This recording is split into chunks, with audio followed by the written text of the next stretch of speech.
Tonight, a new book is opening an old wound in DeKalb, and police think they've caught Friday night's Greek Road bandit. And in sports, Joe Pa is calling it quits. NTC News Tonight starts now.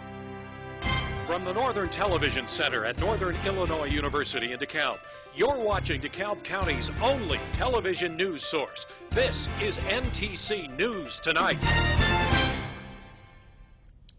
A book signing is stirring up controversy in DeKalb this week. Good evening. I'm Ryan Whitehouse. Thanks for joining us. And I'm Brooke Warren. This book is hitting a sensitive note for NIU and the DeKalb community. Reporter Heather Michael has the story. Talking about the shootings at NIU on February 14th remains limited almost 4 years later. David Vann, author of Last Day on Earth, a portrait of the NIU shooter, speaks at Barnes & Noble when not invited by the university.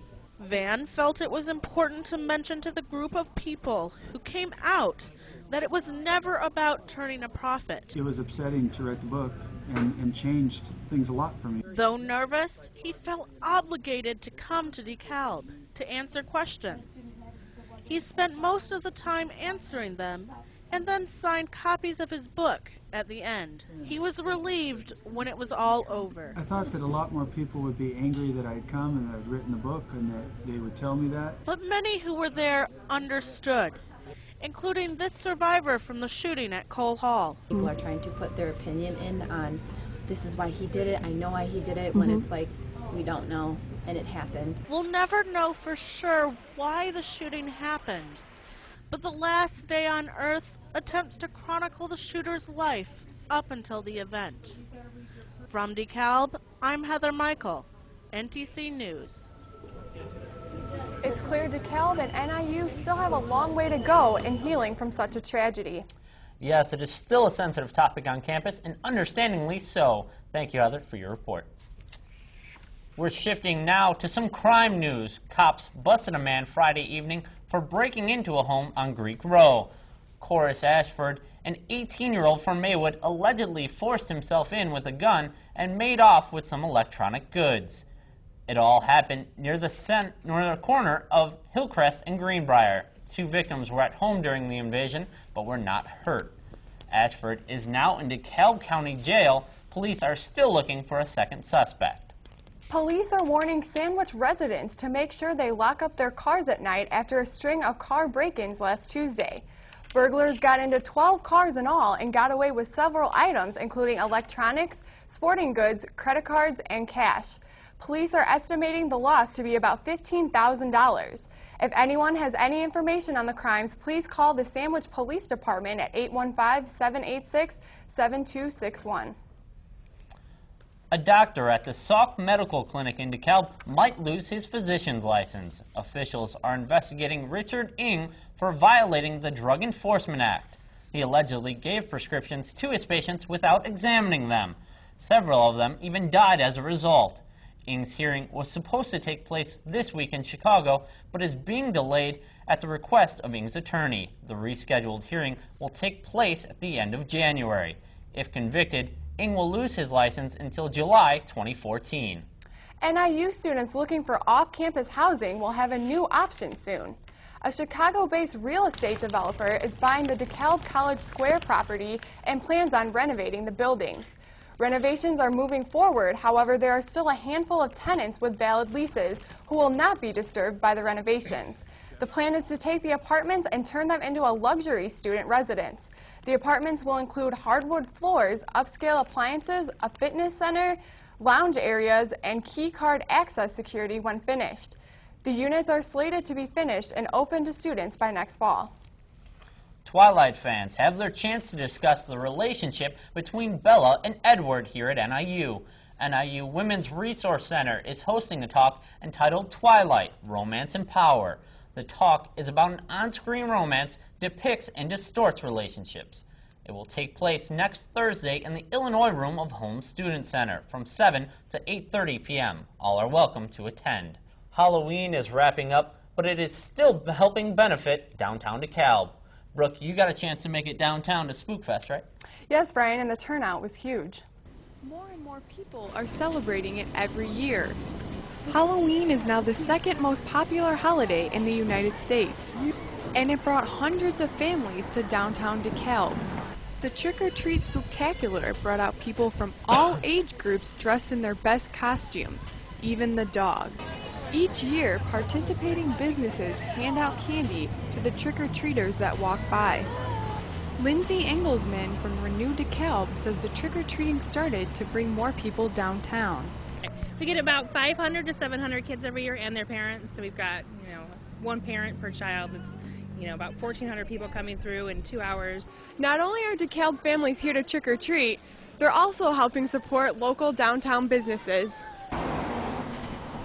Local business owners like participating in this to support the town, but it also gives exposure to their store to attract new customers.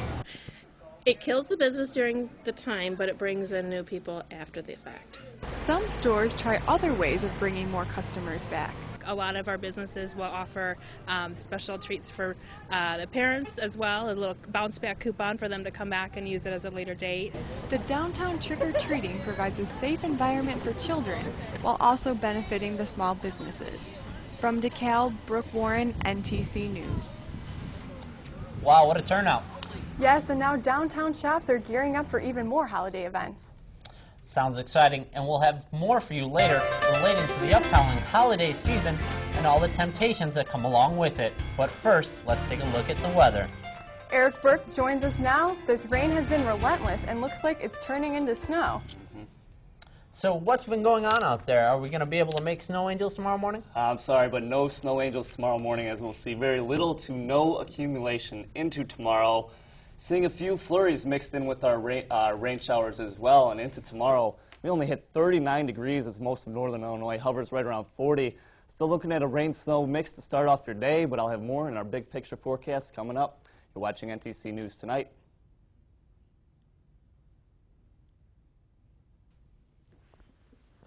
'60-inch screen, high definition. Football season is coming up. You can watch it right here. What do you think? I'll take it. Huh? Yeah, that's what I'm talking about. Make sure my head doesn't cover the banner, please.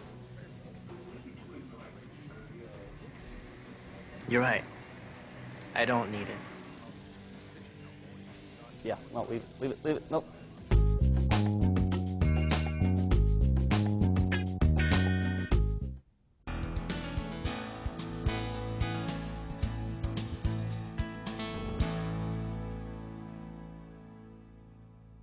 And welcome back, and I'm sure you're all sick of the rain showers. They started on Monday.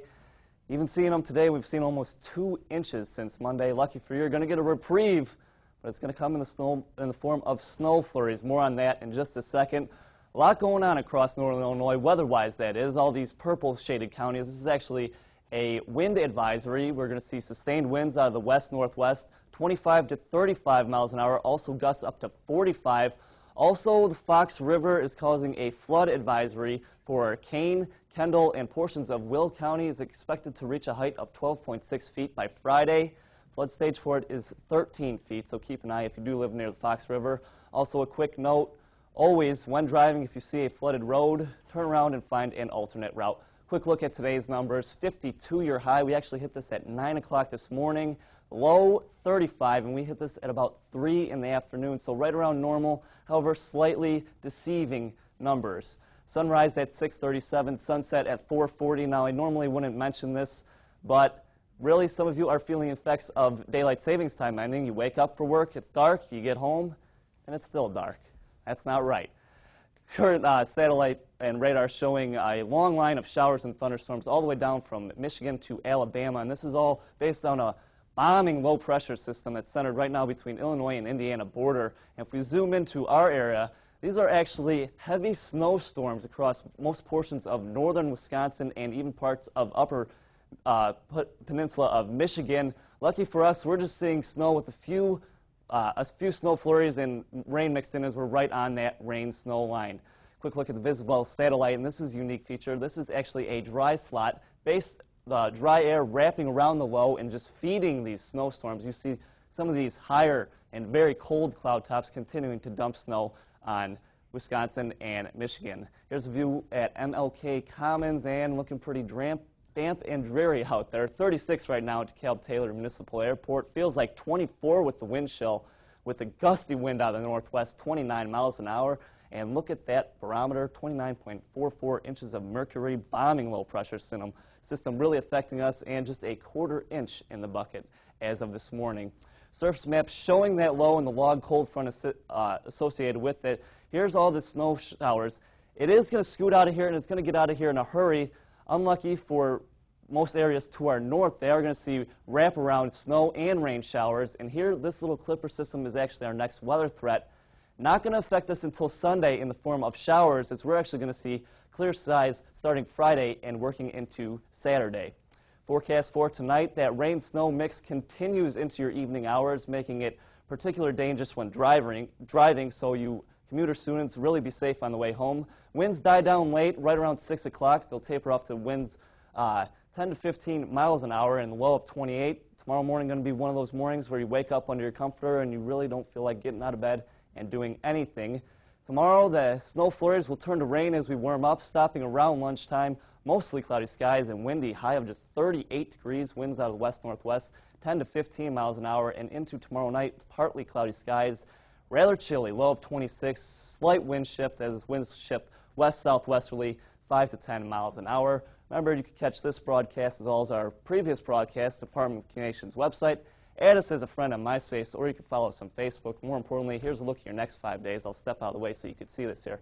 Thursday, once again, 38 degrees. The rain-snow mix will stop around lunchtime, dropping down to 26 overnight. Friday, Veterans Day, looking pretty good. Partly cloudy skies, 47-year high. Saturday, high of 53, definitely one of the better-looking days of your weekend. Sunday, warming up to 58 with rain showers. And even to start your work week, the showers stick around, but a high of 58 degrees. But on a lighter note, all the rain and wind we've seen this week has most certainly knocked all the leaves off the trees, so only one more weekend of raking. Back to Ryan and Brooke at the news desk. Thanks, Eric. We told you earlier we had some more to talk about relating to the holidays. We all know healthy eating can be hard for college students. And now with Thanksgiving just around the corner, counting calories becomes even more challenging. Our guest, Annie Dickerson, knows all about this. She is a dietetic intern for NIU's Health and Wellness program. Annie, thank you so much for joining us to talk. You're welcome. Well, first, what circumstances surrounding college life specifically make students more prone to packing on holiday weight? I think especially around the holidays, as students prepare to go home for the first time this semester, there's a lot of changes. They're going home and they see all those comfort foods, those home-cooked comfort foods, and also their physical activity dramatically increases. They're not walking across campus to class anymore. They're not going up and down the stairs in the dorm, participating in club sports, or going to the recreation center to work out. So calories increase and physical activity decreases. It's a dangerous combination. Besides the obvious abundance of fatty foods around the holidays, what else about this time of year really contributes to weight gain and bad eating decisions? I think a lot of stress that, as exams are approaching and the holiday season is also approaching, so that increases stress, and lack of sleep. So you're tempted with all these foods, you want to eat them, and your stress is increased and your sleep is decreased. So that puts your body into storage mode. You want to consume as many calories and you're not wanting to move very much. Well, what advice about navigating healthy holiday eating can you give us? I think when you're attending holiday parties, you want to sort of survey your options and identify those high-fat, high-calorie items. So the gravies, the sauces, those creamy dips, the cheesy dips.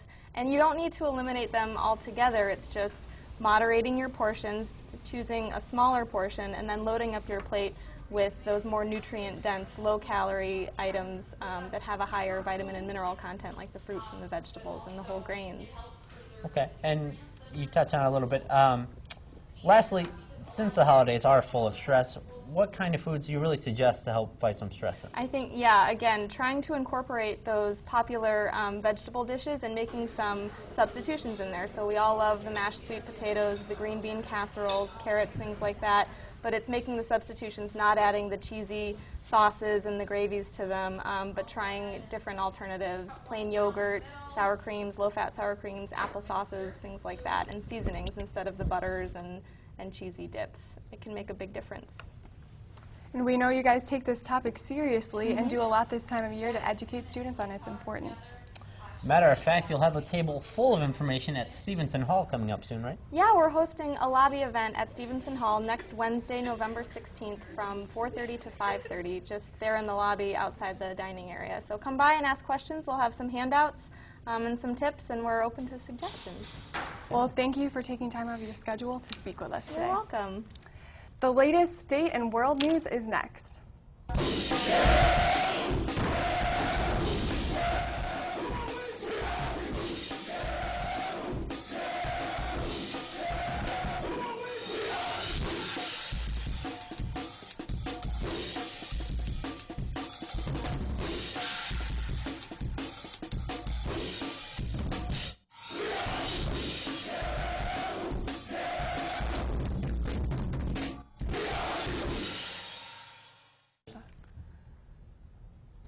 A night of drinking and guns lands a Decatur woman in prison. And now smoking on one Illinois campus could get you in trouble. These are today's state lines.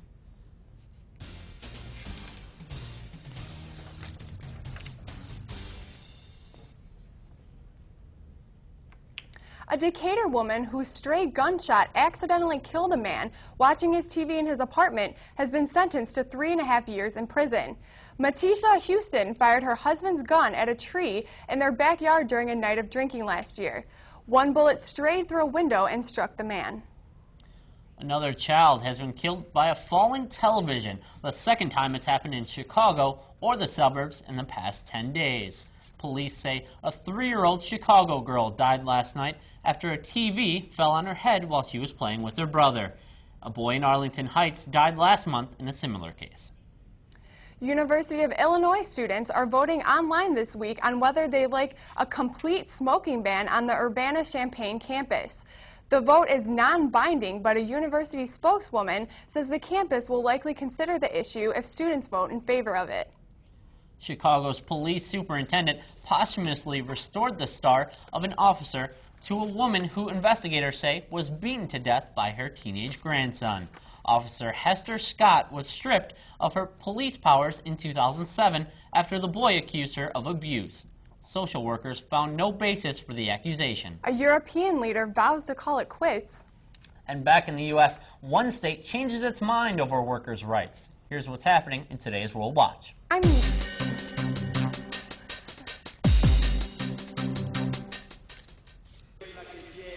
Italy's prime minister has agreed to resign. Silvio Berlusconi says he will step down after the next budget is approved by Parliament.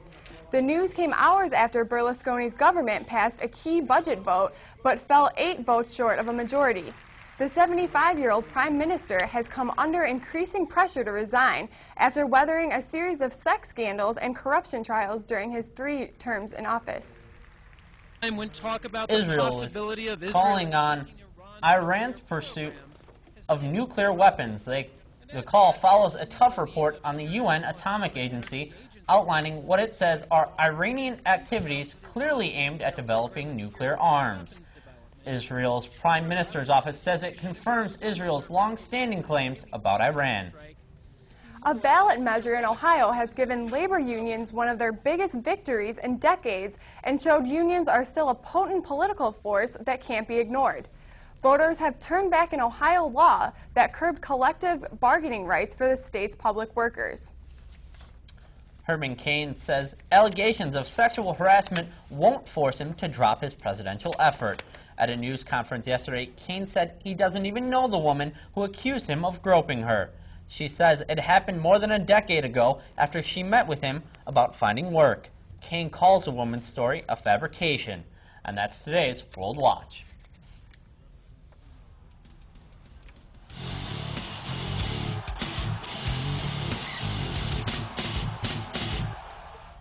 Well, if you haven't heard, Penn State football has been involved with a major scandal. George Rodas is here now with sports, and George, some pretty big news from the school's legendary head coach. That's right, guys. If you follow college football, then you can understand why this is a big deal. Legendary Penn State University head football coach Joe Paterno will retire at the end of this season. This is video of Joe Paul outside of his home last night, where fans held a rally to support him. The 84-year-old Paterno is in his 46th season as the head coach of the Nittany Lions. His retirement announcement comes as one of his former assistant coaches is accused of sexually abusing boys. One alleged case was witnessed by a graduate assistant who told Paterno about it. Paterno told the school's athletic director, which legally clears him in the case. But some called for his resignation, saying he didn't do enough. Paterno said in a statement he is devastated by this case and wishes he had done more. Penn State plays the University of Nebraska on Saturday. That game will be Paterno's final home game of his career.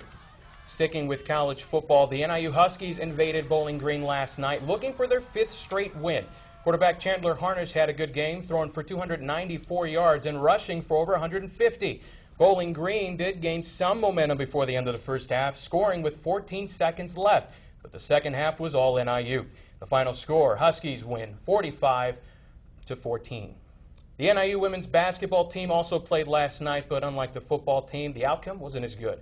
The Lady Huskies took on the Indiana Wesleyan Wildcats last night in an exhibition game at the Convocation Center.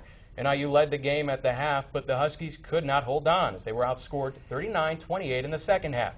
Indiana Wesleyan went on to win 61-52. In Chicago sports news, the Cubs and Texas Rangers pitching coach Mike Maddox are to meet this week about the open managerial position on the north side. The Blackhawks lose to the St. Louis Blues last night 3-0, and in the NBA, the lockout reaches day 132. And now, it's time for today's play of the game, and for that we head out to the ice in New Jersey as the Devils take on the Carolina Hurricanes. Second period, already down 1-0, turnover at center ice by Brandon Sutter, a pass to LaRose, and Marty Brodeur says no. Look at the play by the vet, future Hall of Famer, sprawling post to post. Wow, what a play, man. He is good. He just keeps showing why he's Hall of Fame material. Marty Brodeur, one of the best. Thanks, George. Coming up next, a furry customer attempts to dine and dash but only ends up making a mess. You're watching NTC News Tonight.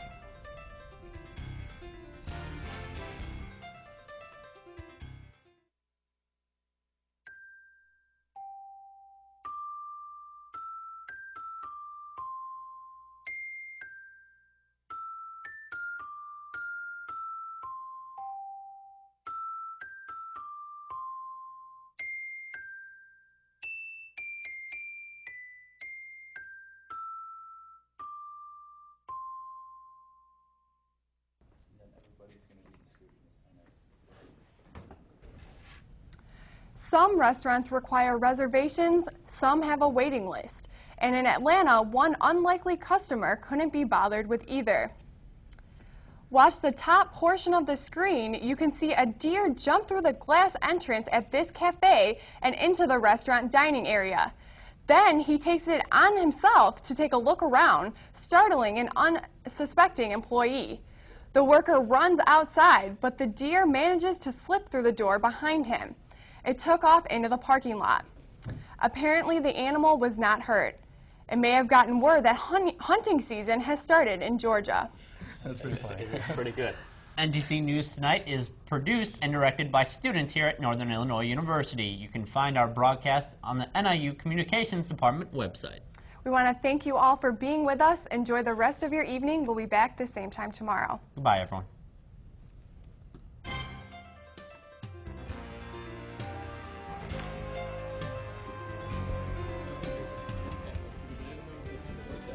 Huh?